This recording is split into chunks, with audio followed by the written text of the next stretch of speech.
How's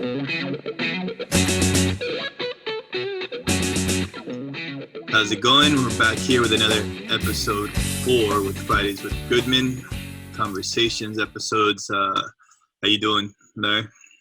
Never better. Well, actually, that's not true. I was better before I had a little run-in with a woman with a knife. Just woman with a knife, right? Just kidding. We should do a little short elaboration on that so we don't end with So since the topic we're going to talk about today is mind the gap. Mind the gap.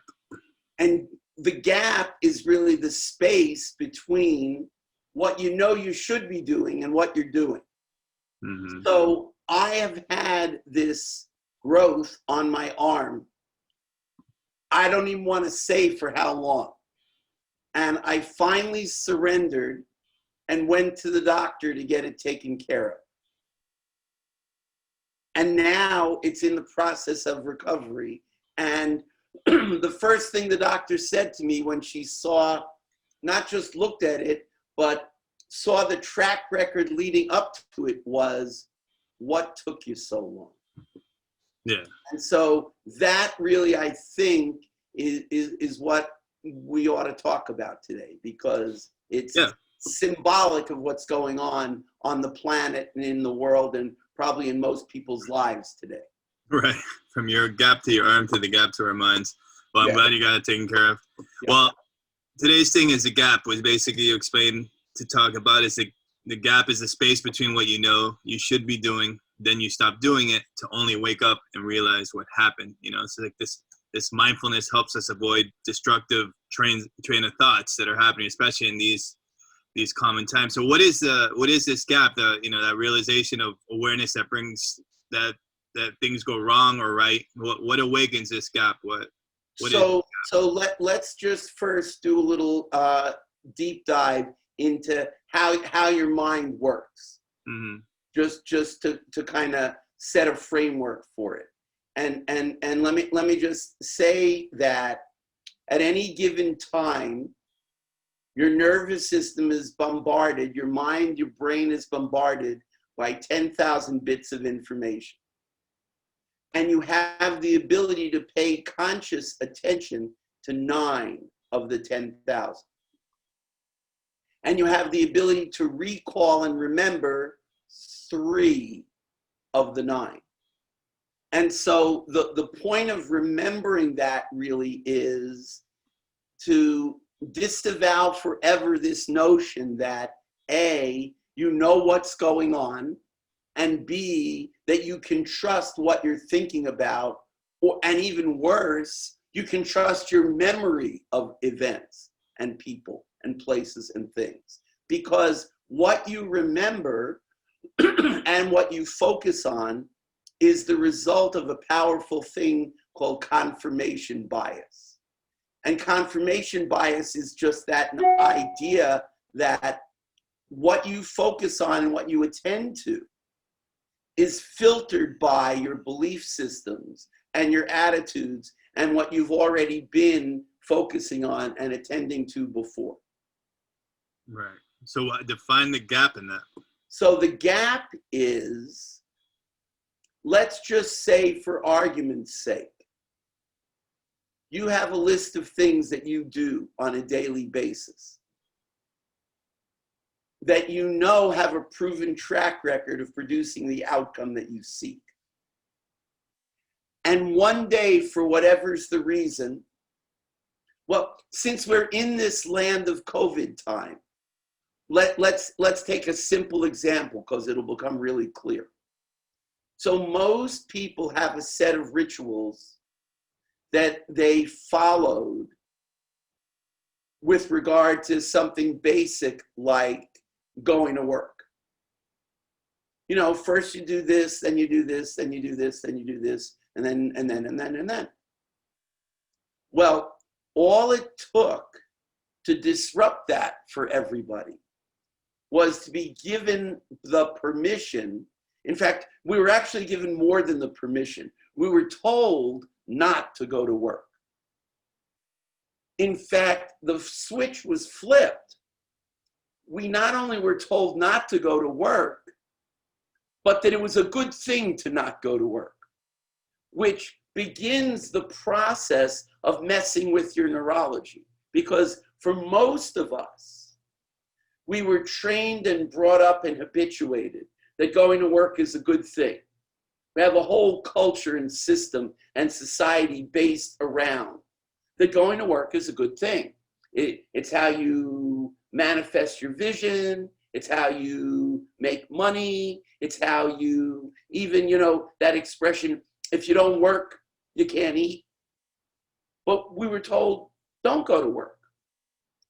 So there already started to be a gap between what you'd been raised to do that was the right thing and what you were now being told was the right thing to do. And that starts to mess with your chi. Because all of the sudden, you get a blurring of what's right and what's wrong. What's the thing to do versus what's not the thing to do. And a lot of what you're seeing take place right now is the result of the fact that 15 days to bend the curve that we were taught was going to be 15 days. That it was going to be in what was it, March? Yep. Well, now we're coming upon the end of September, and we're still not connected to the expression. The other expression that's really I'm finding rather amusing now is the new normal. So minding the gap is, what do you do now? The expression mind the gap came from, they popularized it in London. In the train system in London, the gap was the space between the platform that you stand on and the gap opening to the train car when the doors open. Right. And the announcer, every time the train arrives, so you don't fall in the hole, excuse me, the announcer says, mind the gap, which is really like saying, pay attention or you'll fall in the hole. Right. And that really is a pertinent lesson. Pay attention or you'll fall in the hole. And what hole you fall into is determined by where you've left the reservation the most lately. Now, for many people right now, where they left the reservation the most, when they stopped having to get up and dress and go to work, they stopped dressing. When they stopped dressing, they stopped wearing pants that were whatever their given size was, which then took away the feedback about how much have you eaten today. And so the COVID-19 virus birthed the COVID-15, which is that on average, the people who really left the reservation have gained an average of 15 pounds. And they did it insensibly, meaning when you stay around in your pajama pants with the elastic waistband, you didn't get the feedback that, oh, I ate too much. Mm. And so little by slowly, by not minding the gap, you wake up one day and go, what happened? Because you'll notice it. You won't notice it when you're still in your stretch pants. Yeah. You'll notice it the next time you dress to try to go out. All of a sudden, the pants are a little tight. Or whatever else. Right. So what's the awareness in that? Like the awareness of that any gap per se has to get in the mind, I think gets filled, right? And that's what they're doing now. So now it's getting filled by these inconsistencies, not knowing, this new way of living. putting on just a shirt to come onto I'm not wearing pants now for the Zoom call. I'm just kidding. But without the gap, we're filling in the gaps, right, of what we used to do. We had a routine. We had certain things. We went to work. We went here. We had my friends, they take their kids to Little League and this, and all of that stopped, and all of a sudden they had to start teaching the kids how to go to school and how to go online school, cook them breakfast, lunch, and dinner, and then we're both working at home. So that's a big transition into that. So now you're recognizing this new gap, and you can, I guess where we're going here is you can either fill these things with terrible things or bad things. Because if you don't fill it with something, someone is going to fill it with something else. Exactly. And so what you're seeing, last night on the news, I was watching the big deal was the police arrested a woman for not wearing her mask at an open Little League game while her kid was playing. Yeah. Actually, sorry, I simplified it. They tasered her first. Now, talk about a gap to mind. The logical progression from you're supposed to wear a mask, the next logical step should not be getting tasered. And then after getting tasered should not be getting arrested and taken away in handcuffs. That's crazy. Except nobody stopped it from happening either. So this gap is either a crisis or it's an opportunity. And that's really what I wanted to put out as a message today, is it's no accident that the Chinese character for crisis and opportunity are the same. It's the symbol. And what it really becomes a question of is, what are you doing with it? Because it's up to you. Nothing means anything except what you assign it to mean. And there's not, to my knowledge, well, in my lifetime, that distinction has never been more clear than it is right now. Everyone's being given the opportunity to assign value to everything in your life. This thing that in my teachings about there is no good, there is no bad, there is no right, there is no wrong, it's never been more clearly obvious than it is right now. And that arbitrariness of it is part of what's making people feel so uncomfortable, because we are habit-driven machines. We are creatures of habit, and we thrive the best when there's consistency. And now what's going on is no consistency from the outside in. And so the opportunity is to create your own. And those of us who create our own morals, values, ethics, purpose, mission, etc., the better you become at assigning your own and adhering to the self-discipline, I submit to you that we become authority in your own life. And the more, excuse me,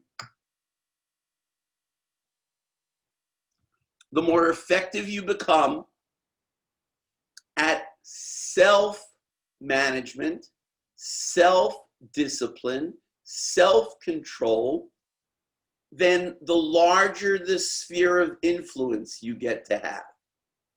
So it took a certain amount of planning to create this call today. Then there'll be people who are going to get on and hopefully find some value in it. And then some of those people are going to be inspired and find there enough value and meaning from it that speaks to their unconscious. And part of the way you know that they're speaking to your unconscious, if you're a good observer like I am, is the other person or people unconsciously are nodding just like you are, Martin. Right. Because when you speak something that resonates, your unconscious goes, yeah, I can relate to that. And so in the midst of that chaos, there is a drive to find order. And that's the way we evolve. There is that universal law that says maximum evolution occurs at the borders of chaos and order. And so that's the reason why the takeaway I want to offer people today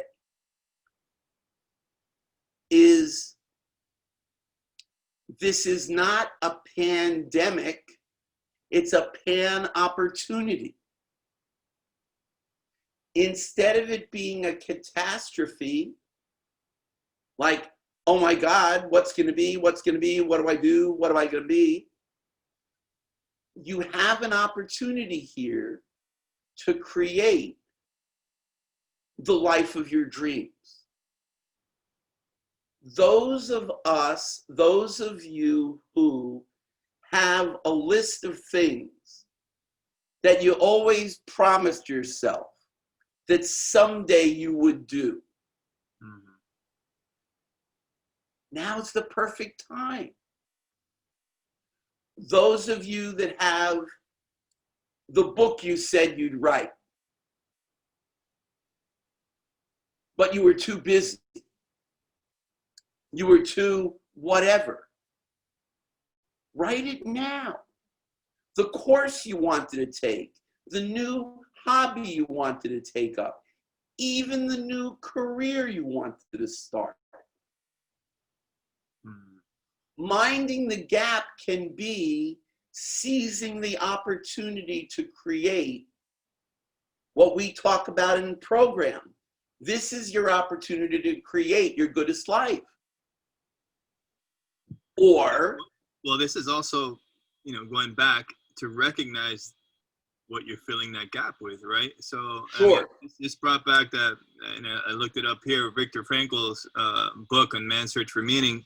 Within that chaos and that, everything he went through, he said between stimulus and response, there's a space. And in that space is our power to choose our response. In our response lies our growth and our freedom. So where do you find that gap? Where to recognize in your life to start that book, you have to take the stuff out. I think you got to take out what's not.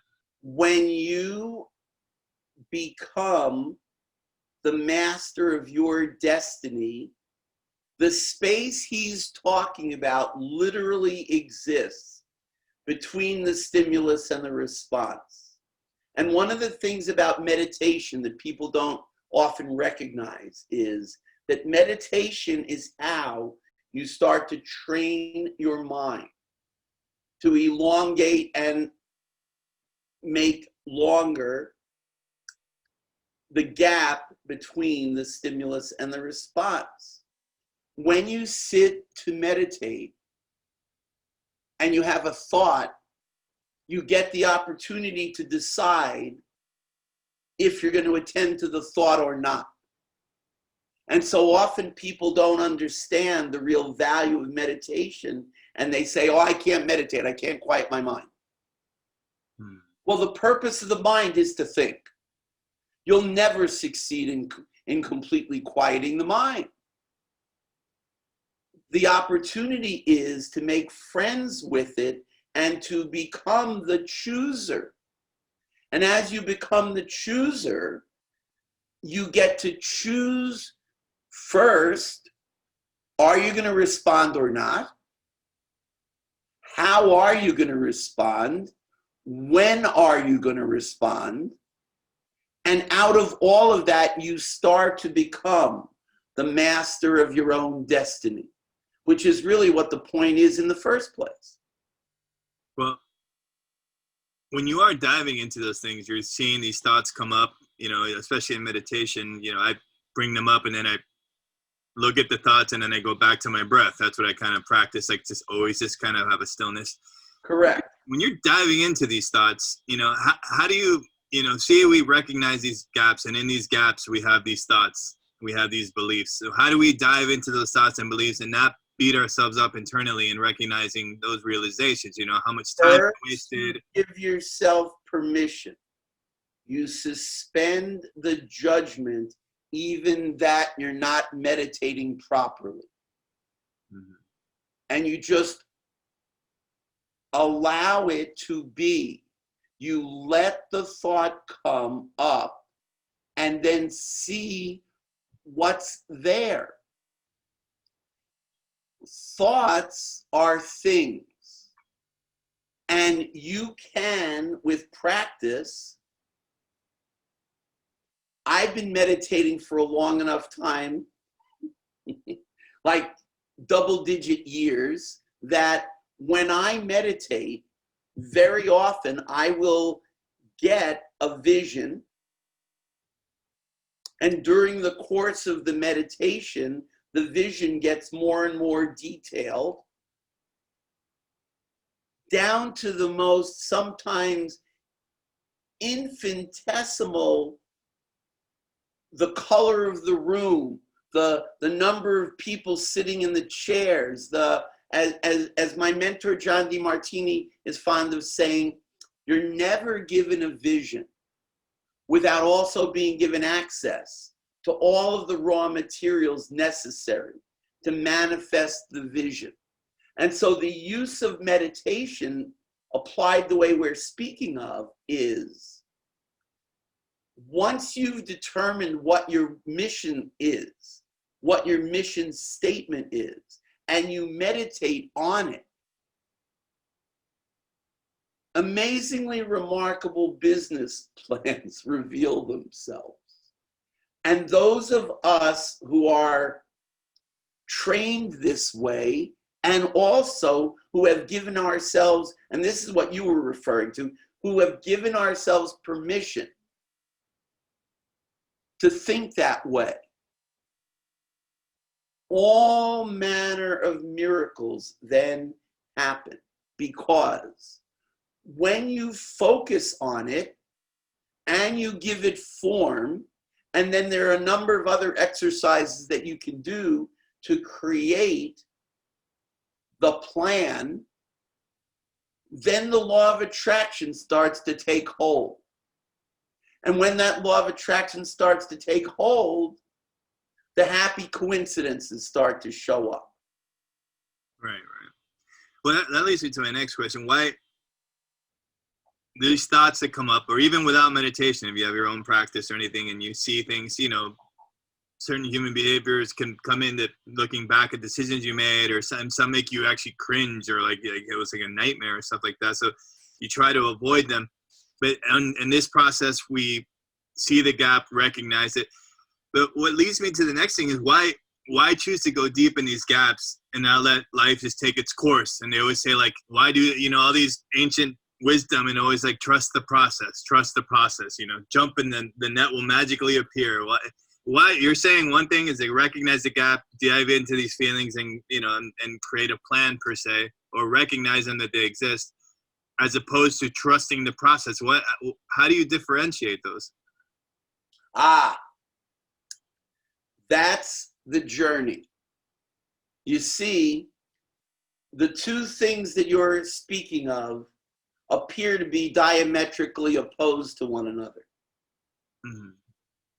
What I'm going to tell you is they're the same.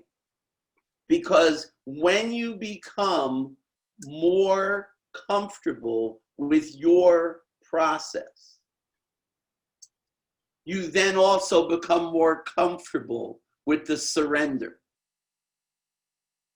The surrender, the reason why you know and can trust that, as you said, that the net will appear, is because in your mind's eye, you've already seen it. In your manifestation formula, in your law of attraction based experience, you have already co-created the atoms of the perception. You created, you attracted, you made the net appear. And to the extent that you're focused on it and have certainty of it, that becomes the extent to which the net shows up. Anybody who's ever done a Tony Robbins firewalk event, it's a classic example of the application of what we're talking about. You spend this period of time getting into a deep meditative state, preparing for the certainty that you can walk across the fire. To the extent that you are certain of it, dedicated to it, focused on it, and see it that has already happened, those are the people who successfully walk the fire. To the extent to which you have fear or doubt or whatever come up, and on occasion it happens that way, and it always makes the news, people get burned. Life is like that. I teach and I have experienced that. The game of life is rigged. You cannot fail because everything's a lesson. Back to what you were speaking about earlier in our talk today. We assign the value to it this way. When the outcome matches what our preconceived notion was, we like that. Makes us feel good. Makes us feel that, pardon my expression, but we're the shit, you know? And to the extent to which it doesn't, we tend to not like that so much. We tend to think, again, pardon my expression, we're the piece of shit. Well, what if the truth is there's nothing happening except what you attracted and how you perceived it?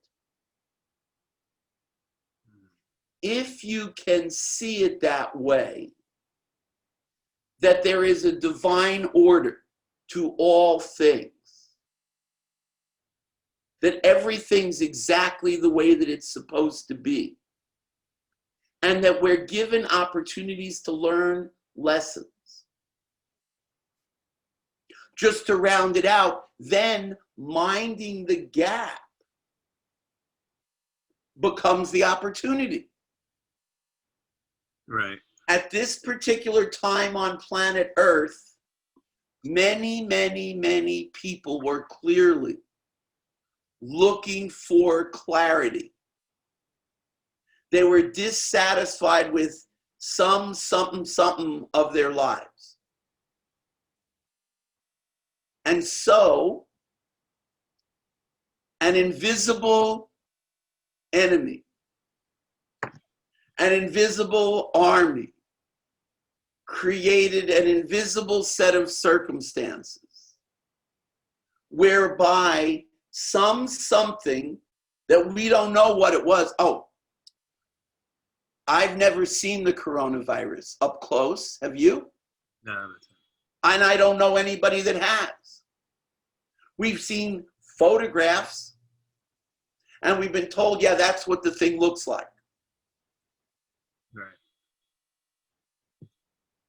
And then because of this invisible thing, we were given a series of instructions for what to do.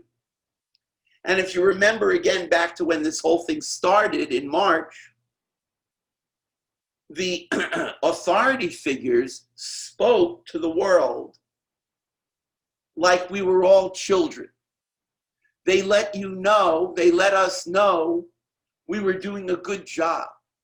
And they were proud of us for staying home. They were proud of us for washing our hands. They were proud of us for wearing the mask. Yeah, pat on the back, right.